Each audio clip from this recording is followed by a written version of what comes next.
Абдулла ибн Мас'уд радияллаху анху бисмилля турасында мындай деген.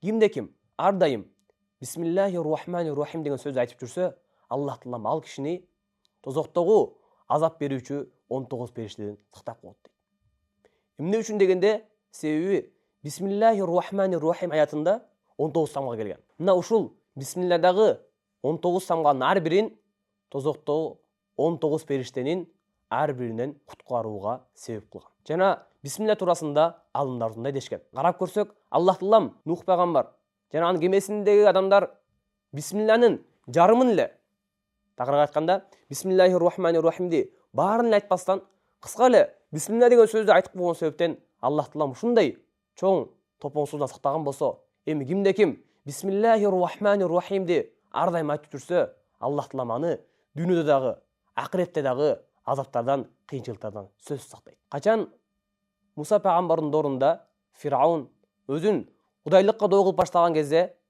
Муса пайгамбар ага дуа кылат. О Аллахым, сен Фираунду жана анын аскерин жок кыл деп. Бирок Муса пайгамбардын дуасы 40 жылдан кийин кабыл болгон. Муса пайгамбар күндөрдүн биринде Аллахтан сурайт. О Аллахым, эмне үчүн сен Фираунга жана анын аскерине азап бербей жатасың? Анын эмне себеби бар дегенде, Аллах Таалам ага мынтип жооп берет.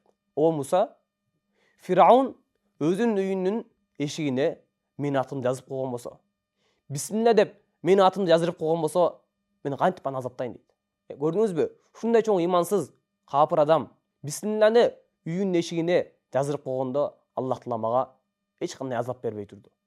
Качан ал үйүнөн чыгып, Муса пайгамбарды жана анын коомун артынан кууп жүргөн мезгилде, Аллах Таалам аны сууга чөктүрүп, ага азап берди. Алымдар айтышат, эми ушундай имансыз, капыр адамды Аллах Таалам убактылуу болсо дагы азап бербей, азаптан куткарып турган болсо, эгерде биз мусулмандар чын жүрөктөн ар дайым бисмилланы айтып ишибизди баштасак, Аллах Таалам сөзсүз бизге жардам берет жана дүйнөдө, акыретте азаптардан, кыйынчылыктардан баарынан сактайт. Аллах Таалам баарыбызды бисмилланын себебинен азаптардан сактап, ишибизди ийгиликтүү, жемиштүү кылган болсун.